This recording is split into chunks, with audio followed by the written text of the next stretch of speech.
que numa escola, que deve ser uma escola pública de qualidade, democrática, inclusiva, a reprovação não tem espaço. Não deveria existir. Mas existe. As pessoas vêm e me perguntam por que eu defendo a escola pública.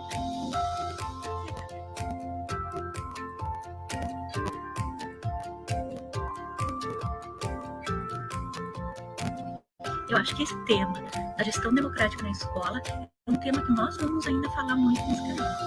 Mas se um coordenador realmente pensa sobre a sua escola, eu acho que o maior desafio dele hoje é promover um espaço de escuta.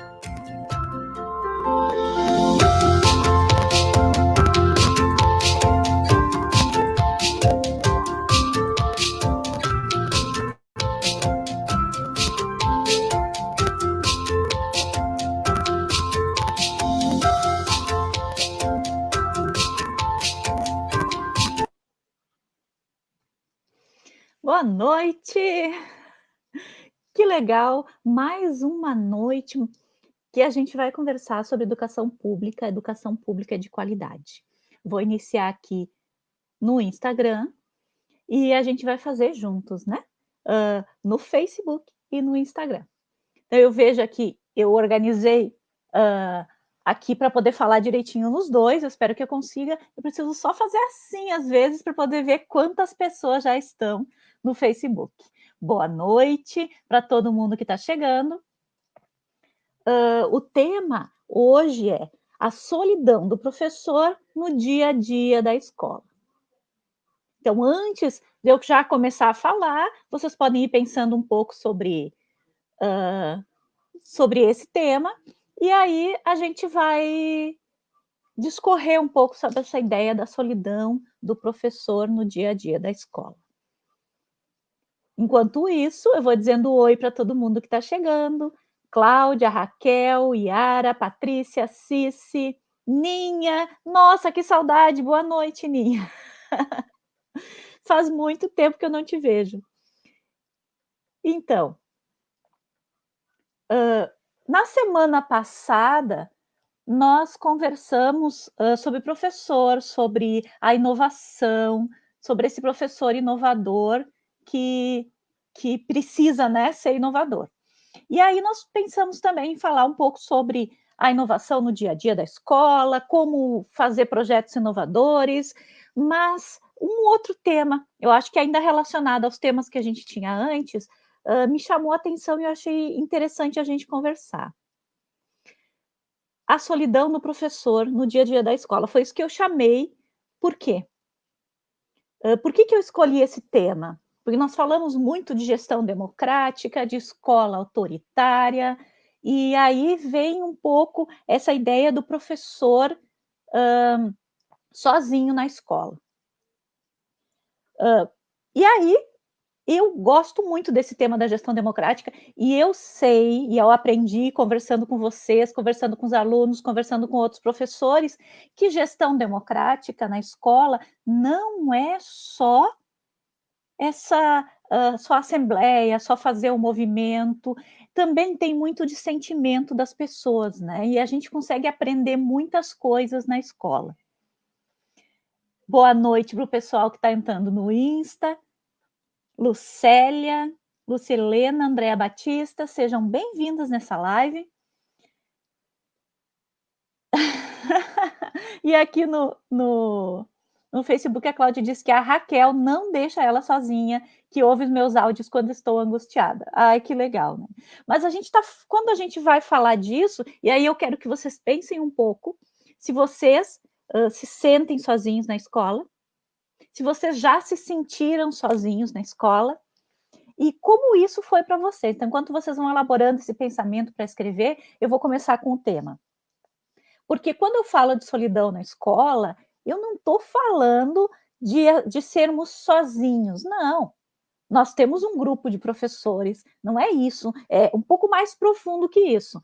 Nós temos um grupo de professores, nós temos amigos na escola, nós temos alunos na escola, e aí a gente vai ser amigo, né? Às vezes até tem pessoas que são parentes na escola, que conseguem trabalhar juntos, e aí a gente às vezes fica 10, 15, 20, 30 anos numa mesma escola e forma relações de amizade muito fortes. Então, não é desse vínculo que eu estou falando.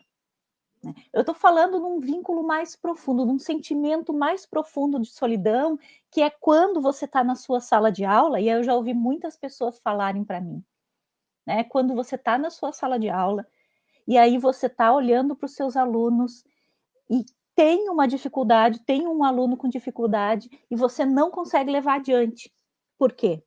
Ou porque se sente mal em dizer para o coordenador, não posso dizer para o coordenador que eu não consigo dar conta desse aluno, porque eu não posso, ele não pode pensar que eu perdi o domínio da minha turma. Então eu fico quieta, sozinha, para dar conta desse aluno. Eu também não posso dizer desse aluno que não está aprendendo tão bem, porque senão o que os outros professores vão pensar? Se ele não está aprendendo tão bem, é porque eu não estou ensinando bem, né? Ou né? E aí, como é que eu vou dizer para eles que eles não estão aprendendo? Então, eu fico com esse aluno que não está aprendendo bem, comigo, sozinha.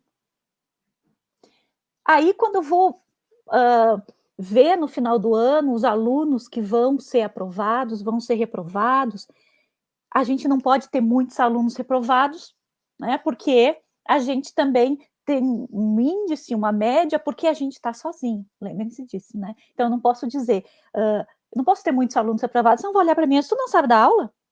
Mas também é muito difícil, eu também não posso aprovar todos, porque senão a professora que vem no ano seguinte vai dizer, nossa, mas ela aprovou todos, mas eles não sabiam nem ler nem nada.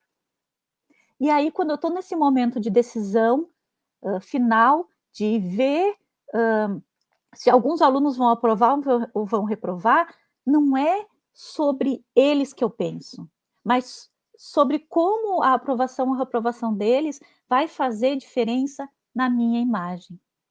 E aí eu estou de novo sozinha para tomar essas decisões. Vocês já se sentiram assim? Né? Nesse nível de solidão, uma solidão, e aí eu fiquei pensando, não é uma solidão, então, como eu falei antes, uma solidão de não ter amigos na escola, porque a escola nós temos grupos muito, muito bons de amigos, não é? Mas é uma solidão das decisões, né? Uma solidão no caminho. Eu não posso testar uma nova metodologia, porque ninguém faz igual. Então, como é que eu vou? Aquilo novo que eu aprendi num curso que eu fiz, ou aquilo novo que eu aprendi numa live que eu assisti, eu não posso experimentar com os meus alunos, e se eu experimentar, eu vou ter que experimentar escondida. Né? Por quê? Porque talvez na escola ninguém. Se eu fizer e der errado. Então eu carrego comigo um medo, um receio de fazer uma coisa errada. Né? E então, essas novidades que eu gostaria de usar, eu não uso. Eu fico, então, sozinha.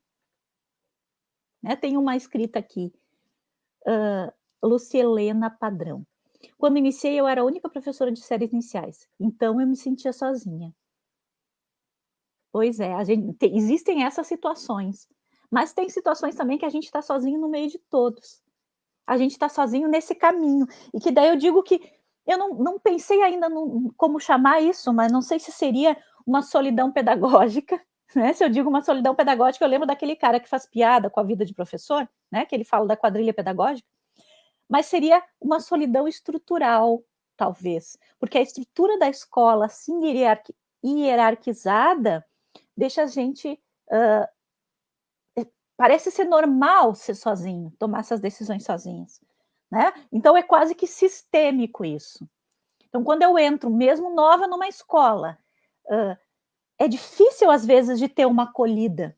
E se tem uma acolhida, é uma acolhida social, não uma acolhida pedagógica. Né? O pedagógico, cada um é no seu. E aí, o que acontece, os professores que estão se sentindo nessa situação? Como é que a gente fica sozinho assim? Né? Aí fica um professor amargurado, né? Porque tem que sempre é aquele professor que facilmente vai dizer assim, porque a culpa, eles não estão aprendendo, a gente não toma amor por aquela escola e por aquele trabalho, porque a gente tem que dar conta de coisas que estão muito além das nossas capacidades, sozinhos. Então a gente fica dizendo, os alunos não estão aprendendo, porque a família, aí a gente vai tentando achar, porque nós temos que nos livrar, né? Nós estamos sozinhos, então nós temos que nos livrar dessa culpa que vai ser colocada sobre nós temos que jogar a culpa em alguém. Um professor que se sente sozinho não é um professor que consegue olhar para os seus alunos com empatia, né? Porque ele está lutando a sua própria guerra ali, que é de sobreviver nessa escola. E que eu tenho que fazer as coisas que eu faço, não em relação aos alunos, mas em relação aos outros professores que estão me julgando, que estão me analisando, que estão falando de mim pelas costas, que estão, nesse momento, as ações que eu tomo, às vezes, então, não são pelo bem dos meus alunos, são pelo meu bem, né? Porque eu tenho que também sobreviver nessa mini selva que se tornou essa escola. Então, a gente vê muitos relatos de profissionais, de professores que em determinados momentos não conseguiram produzir em alguma escola porque eles estavam sozinhos, né? Ao Vanderlei Oliveira Cruz, ele diz, tudo bem, Vanderlei? Seja bem-vindo aqui na live. Ele diz, não existe a culpa, temos que ser autossuficientes dentro do projeto pedagógico. Pois é, mas será que sim? Nós temos que ser autossuficientes. Eu não vi se isso foi uma afirmação, né, dentro do que... Não entendi muito, Vanderlei, pode me ajudar, pode continuar escrevendo aí. Por que nós temos que ser autossuficientes dentro do projeto pedagógico? Não sei. Isso não é bom, né? Porque quando a gente é autossuficiente, a gente é muito mais propenso a cometer erros. E aí, esses erros que nós cometemos, quando nós tentamos nos manter sozinhos num patamar, eles atingem a quem? Aos alunos. Aos alunos. Então, nós vamos ter mais reprovação em escolas assim, em que os professores estão sozinhos. Nós temos muito mais reprovação. Por quê?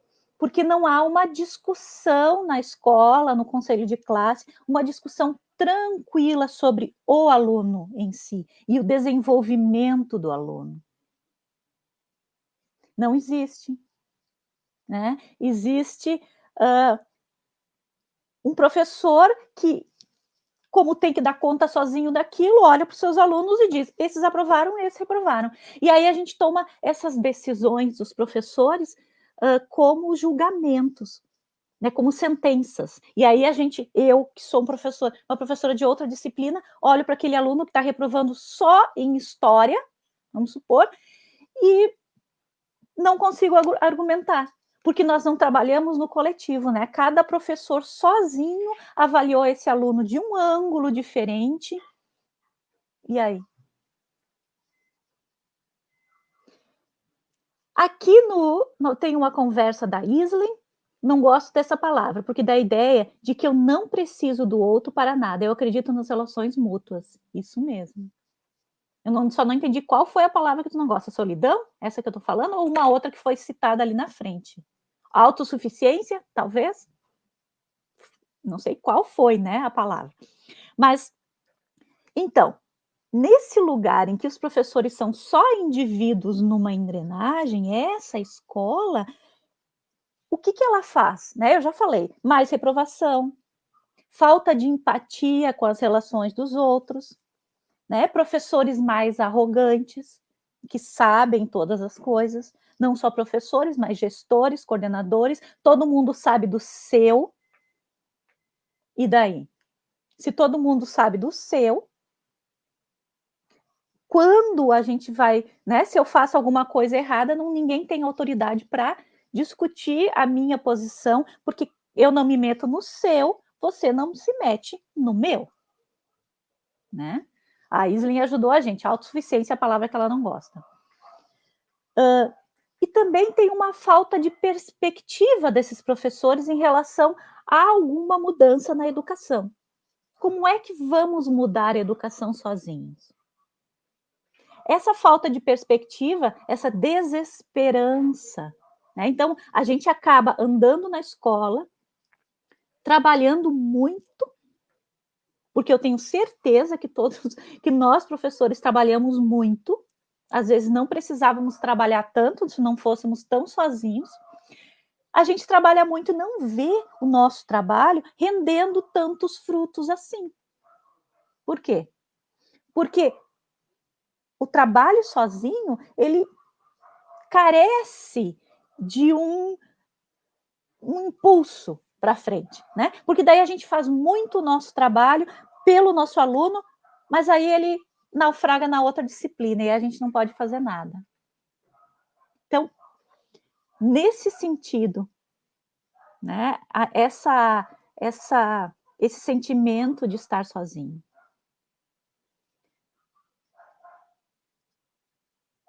Deixa eu ver aqui o que o Vanderlei está me ajudando. O projeto pedagógico foi escrito por professores. Dentro do trabalho, o professor trabalha o aluno com as limitações do educando para aquela disciplina. Por isso, o aluno responde de maneiras diferentes para cada disciplina. É possível. Pessoas diferentes dão respostas diferentes com outras pessoas diferentes. Isso mesmo. Não é errado isso, né? O aluno responde de maneiras diferentes. Mas isso não significa que o meu olhar sobre a resposta do aluno, ele é sempre completo, né? Eu sou professora, antes de ser coordenadora pedagógica, eu sou professora de língua portuguesa. E eu não sei se outros professores de língua portuguesa aí, a gente ouve muito dizer, mas como esse aluno tá com nota alta em língua portuguesa se ele não consegue escrever? Se eu não leio o que ele escreve? Se ele não consegue interpretar? Aí ele vai mal em história, vai mal em ciências, né? E aí, ou então ele vai mal em língua portuguesa, muito mal em língua portuguesa, mas ele vai extremamente bem em ciências, história e geografia, em matemática às vezes. Esse olhar para o aluno tem que ser um olhar coletivo. O aluno dá respostas diferentes, sim. Mas é culpa do aluno isso? É responsabilidade dele se enxergar também e dizer para nós, olha, professor, se tu agir comigo como aquele professor da outra disciplina, talvez eu consiga uma resposta melhor. Ou não. Ou é nossa função olhar para esse aluno de todos os ângulos possíveis. Né? Deixa eu continuar aqui. Então, nessa escola em que o professor está sozinho, e eu tenho conversado muitas vezes com muitos professores, eu já me senti sozinha em escolas que eu trabalhei quando professora, né? Sem conseguir trocar e dividir essa carga tão importante que é educar uma criança, que é fazer um planejamento. E aí, quando eu digo não estar sozinha, e eu digo do coletivo, eu não estou dizendo que o professor não planeja mais sozinho, não organiza mais sua aula sozinho, não faz mais nada, tudo tem que ser junto, em grupo, no coletivo. Não é isso que eu estou dizendo. Né? Eu estou dizendo que é preciso uma tranquilidade nessa escola, né? Sem essas disputas de poder malucas que às vezes acontecem, né? Sem essas panelinhas que acontecem. Veja o quanto é ruim para uma escola, para os alunos, para a comunidade, uma escola em que os professores têm panelinhas, têm grupinhos, e eles trabalham uns contra os outros, e tentando buscar coisas vantagens, né? Ou uma sala de aula, ou uma turma específica. Eles estão todos, nesse momento, mesmo que agrupados em gangues, eles estão sozinhos. Mesmo com um projeto pedagógico escrito por eles, organizado por eles. Pode ter sido escrito em conjunto, mas se não é executado em conjunto, eles estão sozinhos. Né? Então, essa solidão do professor na escola ela é muito mais profunda do que, como eu falei antes, o fato de não ter amigos, ou de não ter grupinhos, não é uma solidão pessoal, é uma solidão estrutural, da estrutura da escola. Os professores de segundo ano se reúnem com os professores de segundo ano, né? E aí, quando eles vão aprovar os alunos, vão avaliar os alunos no final do ano, eles vão avaliar os alunos pelo que eles se desenvolveram, ou eles vão pensar, esses alunos aqui eu não posso mandar para aquela professora, porque ela não sabe trabalhar com esses alunos. Né? Essa defasagem que eles têm, então eles têm que continuar aqui, eles têm que reprovar, porque não aquela professora ali da frente não vai dar conta. Vamos ver o que mais vocês estão me dizendo aqui. Né? Boa noite para quem está chegando agora. O tema da live é a solidão do professor no dia a dia da escola. E nós estamos falando dessa solidão estrutural, então, dessa solidão do peso que cada professor carrega, né? E que não pode ser, que não consegue ser compartilhado. Né? A Yara diz aqui, dividir o fazer pedagógico com os colegas é muito bom e importante para a aprendizagem dos alunos e nossa também. Veja bem, aí nós temos essa escola, então, que os professores estão sozinhos, e aí a gente faz o quê? Continuamos sozinhos? A gente espera que tenha um coordenador pedagógico, um diretor que transforme isso? O que a gente faz? Porque tem que ter um fazer para cada um aonde vocês estão, né? Um fazer diferente. Tem uma ação para ser tomada, né? Eu acredito que tem que ter uma ação para ser tomada, independente de onde a gente esteja.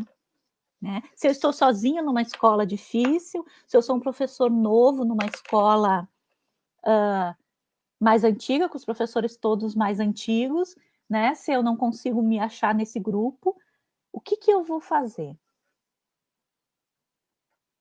A primeira coisa que eu acho que a gente tem que entender é essa solidão. Isso é real? Isso é verdade? Porque pode, né? Que eu estou falando um monte de bobagem aqui. Isso pode acontecer também. Né? Não é tudo que eu falo que é verdade, não é tudo que eu penso que tem fundamento, né, gente? Por isso que eu estou aqui sempre conversando com vocês, sempre lendo o que vocês estão escrevendo, para ver se aquilo que eu penso faz sentido. Então, nós estamos nessa escola em que os professores estão todos individualmente fazendo o seu trabalho e se sentem sozinhos. E aí eu digo, né, que numa escola em que os professores trabalham sozinhos, é uma escola que não consegue desenvolver um projeto pedagógico com profundidade. E, ó, o Vanderlei tá... Tô gostando, Vanderlei. Nunca tinha te visto aqui nas lives. Vamos ver o que ele disse agora. Temos que ter a orientação do coordenador, orientador e do psicopedagogo para trabalhar a ação dos professores. Isso mesmo. E aí, vem daquelas lives todas que a gente tem falado aqui no canal sempre. Gestão democrática. Gestão democrática. Aí vocês vão olhar para mim e vão dizer, Joyce, tudo se resolve com gestão democrática? Eu acho que sim. Né? Não só com a Assembleia, porque gestão democrática não é só Assembleia. Com a Assembleia, sim. Né? Mas como é que nós vamos trabalhar as responsabilidades compartilhadas? Se a gente não entende da participação coletiva de cada um. Nossa, aqui tem um texto grande, vou ver aqui o texto da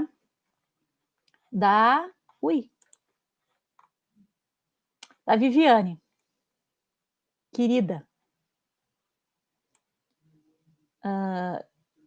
Tá, vamos ver, tem mais uns comentários aqui. Professora Gabi, mas acontece, infelizmente, competição entre professores. Professores que não compartilham suas práticas porque acham que vão ser copiados. Uma pena, porque eu penso que o que é bom e gera bons resultados tem mais que ser visto e copiado mesmo. É verdade. Né? Mas se a gente está disputando um lugar numa hierarquia, eu não posso mostrar o que eu faço para os outros copiarem, porque daí eu perco. Né? Se a estrutura da escola é hierarquizada assim, se eu não tiver bons resultados, né? Porque só tem alguns lugares no topo, não tem topo para todo mundo. Né? Quando a gente organiza na hierarquia, alguém tem que estar em cima e alguém tem que estar embaixo. Né? Para alguém estar no topo, alguém tem que estar embaixo. É isso que Então, se essa estrutura é hierarquizada assim, eu vou ser um professor que não vou contar para os outros o que eu estou fazendo, só no final, né? Quando der o resultado, aí todo mundo pode ver. E aí todo mundo pode copiar, porque daí todo mundo viu que foi copiado, né? Que o que eu fiz primeiro. Só que daí é essa coisa. Eu estou trabalhando para conseguir alguma coisa para mim, um lugar para mim na escola, né? O professor tem que, veja bem, lutar para conseguir um lugar ao sol na escola, para pegar uma melhor turma, uma melhor sala, um melhor horário, né? Então, se essa estrutura é assim na escola, que professor a gente vai criar? Aí, quando o Vanderlei fala da orientação do coordenador, do orientador, tem que começar daí.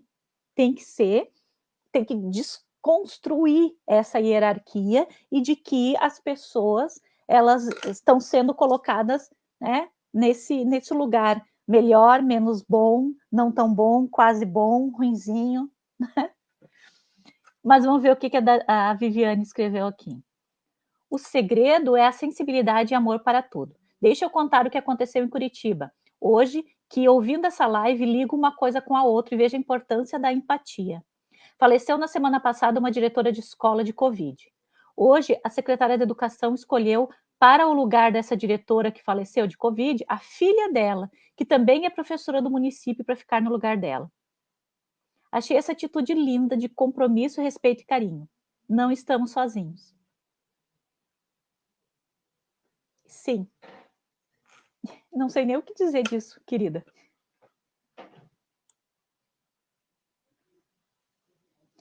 Pensa, não é, se você achou essa atitude linda,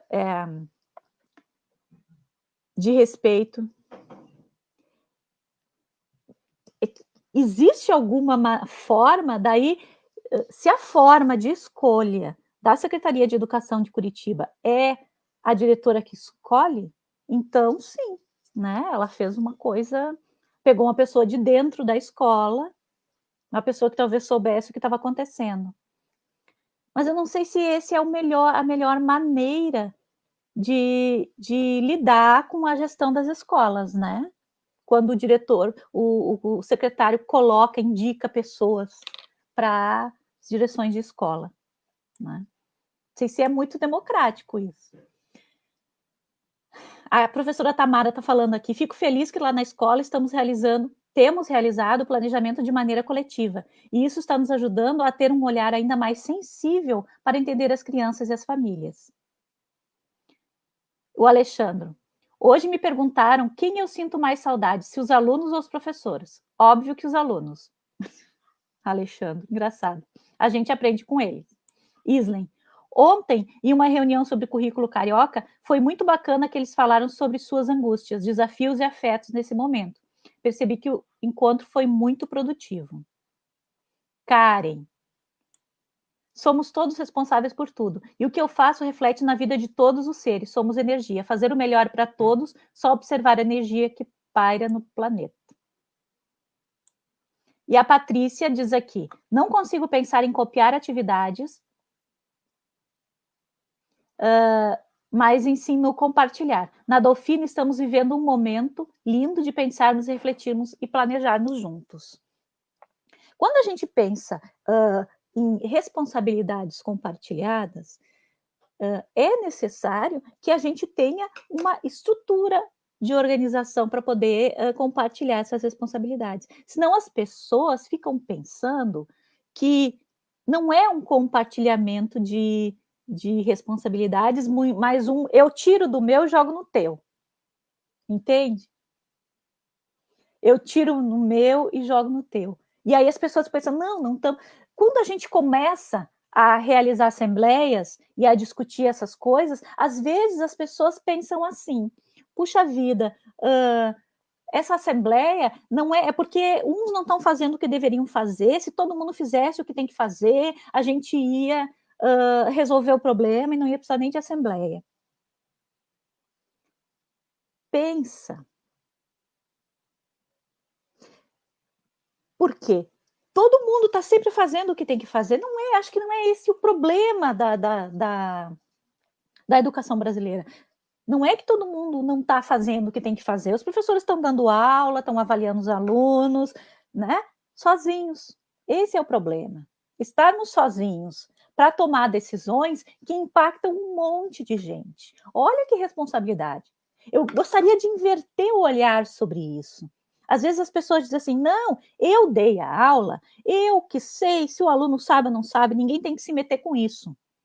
Se ele não foi bem na minha matéria, se ele não sabe da minha disciplina, ele tem mais a que reprovar. Mas não é assim que eu quero que a gente olhe para isso. Eu quero que a gente olhe para isso pelo outro lado. Sim, fui eu que dei a aula. Sim, o aluno não foi bom na minha disciplina. Sim, eu tenho uma decisão para tomar no final. Ele vai ser aprovado, vai ser reprovado. E eu tenho que tomar essa decisão sozinha. Essa decisão que impacta a vida desse estudante e que impacta de volta para mim. Por que que esse estudante não aprendeu? Eu tenho que descobrir isso sozinha. Por que que ele não aprendeu português? Se ele não aprendeu, é porque eu não respondi essa pergunta, eu, professora. Eu não sei por que que ele não aprendeu, porque se eu soubesse, eu tinha feito ele aprender. Não é? Isso é uma coisa óbvia. Se eu tivesse um jeito, se eu tivesse sozinha encontrado um jeito de fazer ele aprender, eu tinha feito ele aprender. Então, a gente não pode tomar essa decisão. Eu não consegui fazer ele aprender. Vejam bem, a gente pensa assim, ele não aprendeu, o aluno não aprendeu. Eu, sozinha, não consegui achar um jeito de fazer ele aprender. Então, ele não aprendeu, porque ele não conseguiu aprender. Ele não conseguiu. Não, eu não consegui ensinar, porque eu ensinei todos os alunos. Ele que não conseguiu aprender. E aí o professor está sempre na defensiva. Essa é uma característica do professor que não está num coletivo. Ele está sempre se defendendo. Está sempre se defendendo e colocando sobre um outro a responsabilidade das coisas. Mas não é também porque o professor não é competente. Não é porque ele não fez tudo o que ele podia para atender aquele aluno e para explicar aquele aluno. Mas ele tinha talvez 300 alunos. E ele estava sozinho. Eu estou marcando essa palavra, porque essa palavra sozinho é importante. Ele estava só, porque a gente está sozinho e nem percebe que está sozinho, vocês viram? A gente não acha que está sozinho na escola, quando a gente realmente está para tomar decisões, tanto decisões de avaliação, como decisões pedagógicas. Se não existe um trabalho compartilhado na escola, o professor está sozinho. Se ele tomou uma decisão correta, ótimo. Se ele tomou decisão errada, ele que tem que arcar com essa decisão. E aí, o peso que ele vai arcar com essa decisão não é de dizer assim, olha, eu realmente tomei uma decisão errada com esse aluno. Então, ele não aprendeu. Não, o aluno vai reprovar. E a gente vai jogar sobre ele, sobre a família dele, sobre a terceira geração da família dele, a responsabilidade desse aluno não ter aprendido. Por quê? Porque um professor sozinho toma decisões sozinho e essa reflexão vai sobre ele sozinho. Então, ninguém aguenta isso. Quem aguenta? Então, a gente não aguenta essa responsabilidade toda, a gente faz o quê? A gente joga a responsabilidade lá nos alunos. Porque eles não estão estudando, porque eles são preguiçosos, porque eles são vagabundos, porque eles são adolescentes, porque eles não se interessam. Veja bem o que está virando a adolescência hoje em dia. Os adolescentes não se interessam em aprender, a gente está aqui se esforçando o máximo que pode para ensinar tudo o que tem, faz o melhor, planeja, se esforça, e eles não dão valor. Não é essa a fala de muita gente? Pode até ter razão, pode até fazer sentido. É a fala de uma pessoa sozinha. Porque uma pessoa no coletivo não precisa ter essa fala. Ela não precisa se justificar a sua ação porque o aluno não aprendeu, porque está todo mundo pensando junto na aprendizagem dos alunos. Quando nós falamos do conselho coletivo no final do ano, muitas pessoas diziam assim, o quê? Se o aluno reprovou na minha disciplina, ele vai para o conselho e as pessoas minimizam isso. Vai para o conselho, aí passa, né? Porque tem que passar todo mundo. Minimizam essa discussão, esse trabalho de olhar para o aluno, de compreender aonde foi que a gente falhou. Não a gente, eu, aí que está a diferença. Não é eu, Joyce, que individualmente falhei com o meu aluno na minha disciplina. É o coletivo da escola que não conseguiu olhar para esse aluno e atender as necessidades que ele tinha. Vamos ver o que a Karen fala. É que somos responsabilizados por muita coisa. Temos que dar conta do que a sociedade não dá, o governo não quer e as famílias já esqueceram. É difícil. É muita coisa. Eu concordo plenamente com isso. Nós temos que dar conta de muita coisa. E o que a gente faz sozinho para dar conta de muita coisa? Reclama. Reclama. Porque é só o que a gente pode fazer. É só o que a gente pode fazer sozinho. A gente não transforma nada sozinho.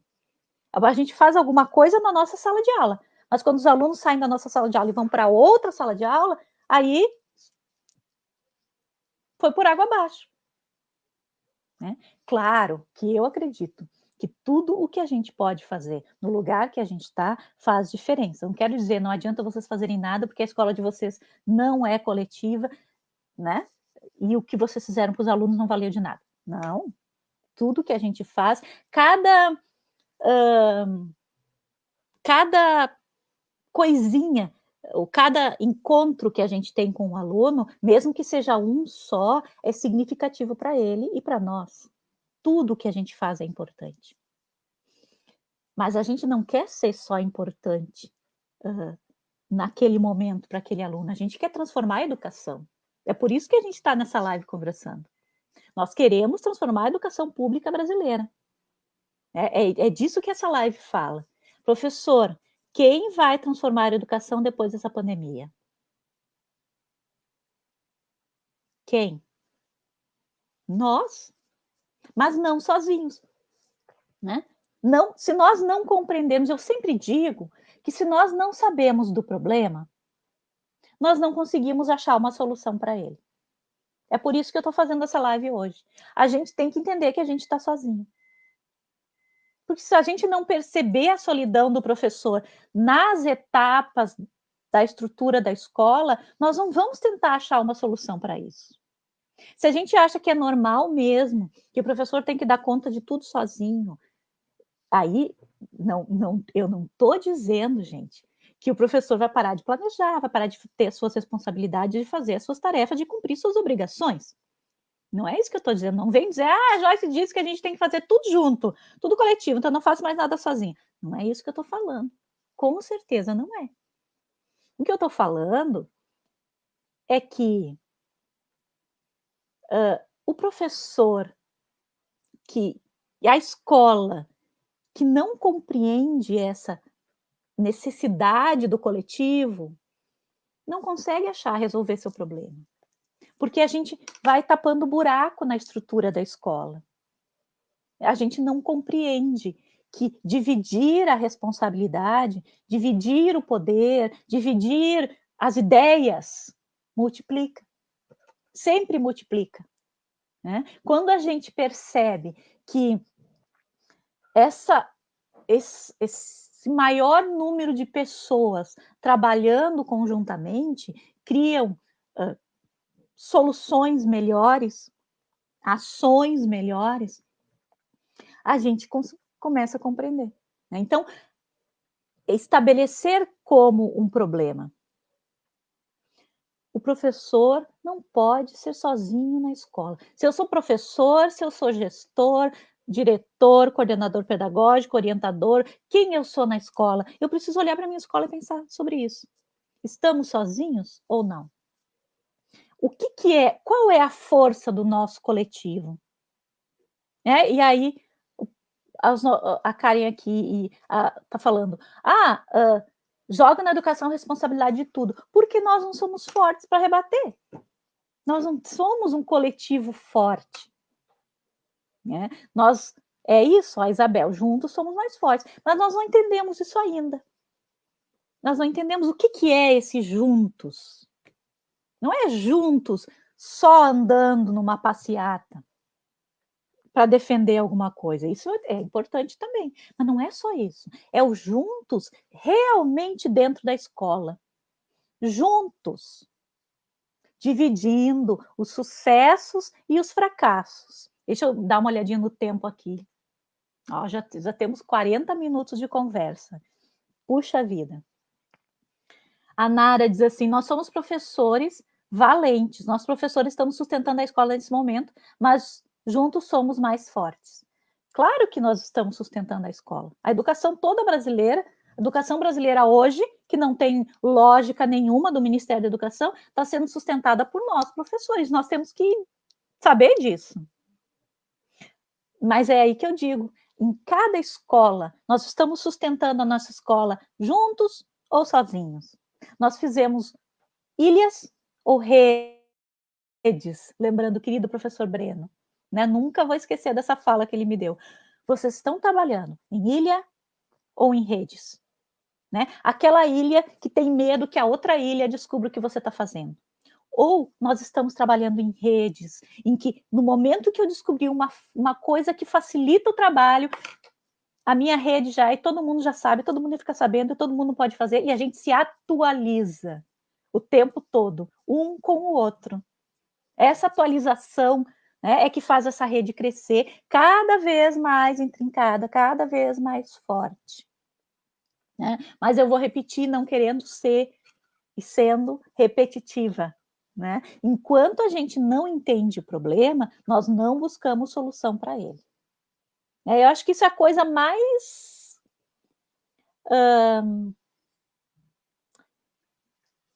importante que eu descobri, né? Nesse meu caminho de trabalhar na educação pública, de ser coordenadora e de ser orientadora.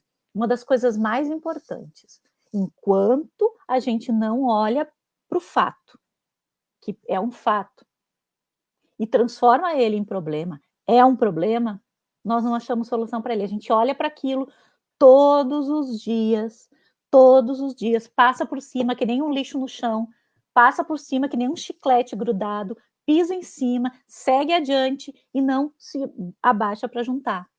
Porque não é meu problema, não é um problema, é um fato. Ó, tem lixo no chão. Ó, os alunos estão reprovando. Ó, os alunos não estão aprendendo. Ó, os alunos são violentos. Tudo isso. Se a gente não entende que é no coletivo, a gente não resolve nada. Né?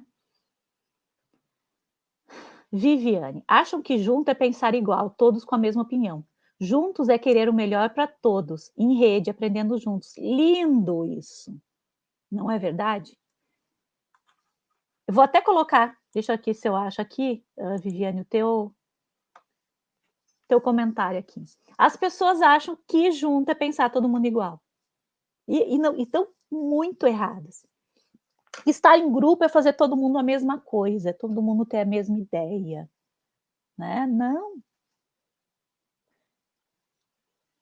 E estar sozinho, e quando eu digo esse sozinho da estrutural que a gente está, como eu disse no início, a gente pode estar agindo sozinho mesmo num grande grupo, né? Mesmo que eu tenha comissão para organizar a festa São João, eu tenha comissão, trabalhamos juntos para fazer o dia do gaúcho, ou a gente trabalha junto para fazer o dia do brincar, o dia da família.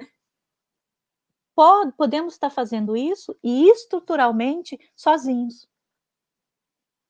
É muito complexo. Eu acho que é bem complexo isso. E é muito importante da gente compreender. O que é esse juntos? Quando a gente fala em gestão democrática, as coisas que geralmente nos dizem. Nossa, não posso perder. Deixa eu tirar daqui. As coisas que geralmente nos dizem é assim: agora os gestores, né, ninguém mais vai ter responsabilidades, porque tudo vai ter que ser decidido na Assembleia. Né? E aí ninguém mais faz nada, e ninguém mais pode ter ideias, ninguém pode desenvolver nada. Não, não. A democracia respeita as individualidades. O coletivo respeita as individualidades. Agora a gente tem que entender o que é individualidade e o que é birra, né? O que é desrespeito, o que é... Isso não é individualidade. Né? Eu posso dizer, eu estou tendo uma ação pedagógica que o meu grupo, o meu coletivo está dizendo que é equivocada, né? E eu não estou entendendo. Então, eu tenho como eu disse antes, o grupo respeita a individualidade, não uma coisa que não é individualidade, né? Uma orientação pedagógica equivocada talvez seja teimosia, não é individualidade. Mas o muito interessante é que o grupo, o coletivo se regula. Nas conversas, as pessoas vão tentando se integrar nessa teia e compreender uns aos outros, se respeitando e se responsabilizando. Deixa eu ver aqui, finalmente.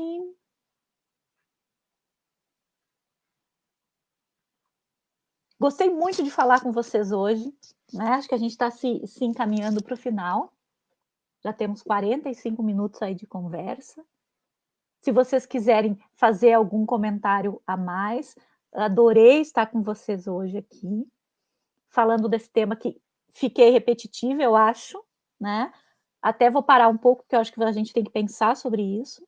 Em quando estamos sozinhos na escola, em que momentos estamos sozinhos na escola em que nós estamos, em que momentos nós deixamos os professores sozinhos, como gestores, como coordenadores, como diretores. Vamos pensar sobre isso. Quando é que nós deixamos os professores sozinhos? Por que que eles estão sozinhos? A gente já pensou sobre isso? Sobre essa responsabilidade que nós temos com o coletivo. Como está se construindo esse coletivo na nossa escola? Existe um coletivo? É um coletivo de pessoas, de alunos, de pais? É um coletivo? Ou não? Isso a gente tem que refletir agora dentro da nossa escola, no espaço escolar que nós estamos. Né? Não adianta a gente só ficar assistindo live e não pensar sobre a gente, não refletir sobre a gente. A Ana Teixeira disse que adorei o tema, eu gostei muito de falar sobre isso, porque eu acho que é necessário falar, porque é um tema que as pessoas passam batido, né? A gente diz um monte de coisa para os professores. A gente diz, o professor é preguiçoso, o professor não faz. Esses professores de hoje em dia. Às vezes eu vejo coordenadores de mais tempo dizendo, olha só, esses professores estão entrando de concurso agora, não sabem nada, e a gente está se lamentando o tempo todo. É verdade que eles estão entrando e não sabem nada? Ou a gente está deixando eles sozinhos? Eles estão entrando e estão se defendendo desse lugar que a gente já está há 20 anos, há 30 anos, nessa escola que nós estamos. A nossa escola acolhe novos professores? Que tipo de acolhida a gente dá para as pessoas novas que chegam? Elas não se sentem sozinhas, assustadas, com medo de falar coisas? Os professores que entram na escola conseguem falar conseguem se sentir bem? Ou eles estão acuados, né? Ficando quietos, não querendo chamar atenção, até conhecerem tudo, ficam bem quietinhos, assustados e frágeis. Né? Será que a gente está olhando para isso? Ó, a Tatiane fala aqui. Minha experiência sempre foi da solidão, com parcerias fortes, porém pontuais. Estou buscando um caminho diferente, porque este percorrido sozinho é tortuoso demais. Viu? É isso. Olha aqui o Vanderlei diz, foi muito importante, mas tenho que pensar e saber se eu me sinto só. E me abrir, porque além de ensinar, eu também aprendo. Puxa vida, Vanderlei, é isso, né? Eu estou aqui fazendo isso. Eu estou aqui fazendo isso. Estou me abrindo, estou falando, aquilo que eu penso, aquilo que eu sinto e aquilo que eu vejo. E tentando encontrar pessoas que pensam como eu, né? Que querem defender a escola pública. A Isabel fala, precisamos refletir sobre a solidão na nossa profissão. Precisamos mesmo, precisamos sim. Entender por que que a gente faz isso com os novos professores que entram. Estagiários. Por quê? Por que que a escola é esse lugar tão hierarquizado? né? Eu não consigo dar uma opinião porque a pessoa que tem 20 anos na escola já deu a opinião dela e ninguém vai dar outra opinião, né? Porque já foi dada a opinião. Eu acho que o trabalho dos gestores, né, os coordenadores, diretores, é um trabalho muito importante para pensar sobre isso. Como que essa escola está acolhendo? Como que essa escola está entendendo as pessoas novas? Gente, os professores novos, nós vamos nos aposentar. Eu vou me aposentar, né? 2 anos mais e olhe lá, eu já estou partindo para outros pontos da educação. Mas vão estar no meu lugar, vai ter um jovem professor. Como eu já fui jovem alguma vez. E esse professor na escola que eu estou vai se sentir como? Sozinho, assustado, com medo, tentando imitar qualquer coisa que ele encontre na internet para fazer uma coisa boa, porque ele não consegue, naquela escola, ter uma parceria e ser acolhido, porque ele é o novo. Né? Isso é triste, né? Isso agora, cada vez que eu estou falando mais, estou me arrepiando mais, ficando mais triste. Patrick, vocês, professores, são incríveis, são seres de luz que o universo enviou para nós e merecem ser muito bem valorizados e reconhecidos. Uma profissão difícil, delicada, porém muito linda. Oh, Patrick, realmente. Realmente. Nós somos, todos nós, você também, querido, é um ser de luz. Patrick foi nosso aluno lá na Dolfina. Nós carregamos todas um carinho imenso por ele, por todos os outros mesmo, né? Ana Teixeira, tenho 20 anos que estou na sala de aula. A Ana que disse que é da Bahia, né? Seja bem-vinda aqui. Que bom, né? Você disse que você se sente bem na escola, que bom. Você se sente bem na escola? Aí eu vou botar uma pulguinha. Todos será que se sentem bem? Porque eu sempre me senti bem nas escolas que eu estava. Mas eu sabia que alguns não se sentiam tão bem assim. Eu sabia que tinha uma hierarquia, eu sabia que tinha um tratamento diferenciado da diretora para alguns, para outros, né? E eu tive um privilégio, eu acredito, nas todas as escolas que eu entrei, mas será que todos têm? Será que a gente não enxerga isso, né? A gente enxerga esses privilégios, a gente enxerga e a gente também não faz nada, porque também tá bom para nós, né? Se nós estamos no topo da cadeia alimentar, tudo bem, né? E a gente diz, os outros têm que sofrer mesmo, né? Porque estão entrando, quando eu entrei, eu também sofri. Aqui no Insta, a Tamara, eu me senti acolhida em todos os sentidos. A equipe acolheu muito as minhas ideias para a escola. Que bom, Tamara. Que bom que a gente consegue fazer isso, né? Ter uma escola que acolhe. E é importante que as pessoas digam, né? Digam. E a gente tem medo de dizer, às vezes, na escola, de ser, imagino, né? Quem sou eu para dizer, fale agora, e você depois se ferra. Mas a gente tem que fazer um caminho, né? Tem que ir num grupo, formar um grupo, ir no sindicato, um candidato a vereador, sei lá. A gente tem que se mexer e começar a dizer, e começar a lutar contra essa solidão, essa hierarquia, essa dentro da escola, né? Porque não tem educação pública que vai se sustentar sobre isso. Isley Machado, boa reflexão, Joyce Lamp, mas também precisamos pensar na questão dessa ajuda que é fundamental, mas também acontece do professor não caminhar sozinho e ter o coordenador como aquela pessoa que vai fazer tudo por ele, até ler algo que foi direcionado para ele. Ajuda e autonomia caminham juntas. Muito bem, concordo contigo. Mas o que a gente está falando não é de ajuda, é de acolhimento. É uma outra coisa. É um pouco diferente, tem uma nuance diferente. Realmente, eu concordo contigo, a gente não tem que fazer nada para ninguém. E aí a gente torna, e quando tem um coordenador que faz tudo pelos professores, está fazendo errado também. Não vai conseguir professores autônomos, concordam perfeitamente. Mas não é porque é culpa de um ou de outro, é a estrutura que não é democrática, a estrutura que não é democrática nas relações. As relações também, as formas de se relacionar também têm que ser democráticas. Né? E aí, como eu vou dizer no início, vocês vão olhar para mim e vão dizer assim: a Joyce acha que tudo se cura com gestão democrática. Pior que é, né? Eu penso realmente que tudo se cura com gestão democrática.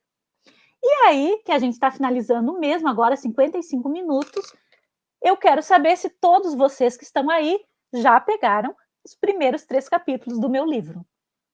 Já pegaram ou não? Quem ainda não conseguiu pegar, não posso acreditar que tem gente que ainda não recebeu os 3 primeiros capítulos do livro que eu estou escrevendo. Uma professora na coordenação pedagógica. Quem ainda não conseguiu, vai lá na bio do Instagram, né? Vai na bio do Instagram, clica lá no Linktree e descobre, né? Receber por e-mail, receber mensagens por e-mail, clica ali e vai receber os primeiros 3 capítulos. E aí, no Facebook, alguém ainda não recebeu, deixa eu botar esse link. Agora eu vou fazer uma coisa assim, para catar o link, tá bom? Vai aparecer que eu estou olhando para o... Vou colocar aqui no Face. No Instagram não sei colocar, mas no Instagram tem no link da Bi. E no Face eu vou botar agora, ó, acabei de colocar o link. Clica ali, coloca seu e-mail para receber por e-mail. Você vai receber os primeiros 3 capítulos desse livro que se chama Uma Professora na Coordenação Pedagógica. Conversa com uma professora na coordenação pedagógica, porque é isso que eu sou, uma professora na coordenação pedagógica, não uma coordenadora pedagógica de nascença, né? Não nasci assim, nasci professora na sala de aula. E daí eu queria saber, né? Vocês podem retornar para mim, recebi já 2 e-mails falando o que pensaram desses primeiros capítulos do livro, que é importante, que eu quero reescrever o livro inteiro, né? E quero saber de vocês, o que vocês pensaram, como vocês sentiram com essa leitura, se eu estou indo num caminho certo, eu estou só falando bobagem, né? Eu vou acabar pensando que eu estou só falando bobagem. E não, né? Não é isso que eu quero, não é isso que eu imagino. Então, inscrevam-se, né, nesse link no Face. Então, no Instagram é bem fácil de achar, na bio do Instagram. Agradeço de coração por vocês, 24 pessoas no Face, 4 pessoas aqui no Instagram, ouvindo a minha conversa sobre a solidão do professor no dia a dia da escola. Pensem sobre isso. Quando as decisões, né, não é só o fazer escolar que tem que ser compartilhado, as decisões têm que ser compartilhadas, as formas de trabalhar com os alunos têm que ser compartilhadas. Né? Vocês querem saber mais sobre gestão democrática também, no meu canal do YouTube tem uma playlist só com as lives sobre gestão democrática. Agradeço imensamente, de coração, por vocês estarem todos aqui. Vou encerrar aqui no Instagram. Encerrar agora, eu tenho que fazer isso, né? Porque senão eu perco a gravação. Compartilhar no IGTV. Avançar. Publicar. Um abraço para todos vocês. Até semana que vem. Não sei ainda o que eu vou escrever semana que vem. Vocês podem me ajudar? Vocês estão aí no Face. O que é que eu vou falar na semana que vem? Sobre o quê? Alguém tem alguma ideia? Eu acho que eu tenho que dar uma pausa nesse negócio de gestão democrática, né? Senão vocês vão se cansar de ficar sempre ouvindo a mesma conversa minha. O que vocês acham que tem? Alguém tem alguma sugestão do que falar? Senão eu vou para o tema da inovação. Né? O tema da inovação na escola, como ser uma escola inovadora. Será que isso seria legal? A inovação na escola? Ó, aqui, quem gostou da live, compartilha, toda terça-feira tem, passa para os seus amigos, né? Quanto mais gente falando aqui, mais gente a gente conversa. Ó, Isabel, currículo. Isabel, outro dia eu já fiz uma live de uma sugestão tua, né? Currículo pode ser interessante. O que é o currículo? O que é um currículo democrático? Ó, já puxei democracia. Eu acho que eu já falei disso, do processos democráticos na escola, falei um pouco de um currículo democrático, né? Vou passar currículo democrático, né? Existe isso? né? Eu vou inventar esses temas, como eu inventei a solidão pedagógica, né? Vou inventar o currículo democrático. Então tá, gente. Vão escrevendo aí, se vocês pensarem em alguma coisa, eu também vou arquitetar alguma coisa. Até o final de semana aparece uma ideia e eu passo para vocês. Um abraço de coração, beijo para vocês. Tchauzinho. Ixi, cadê o meu mouse? Aqui. Tchau.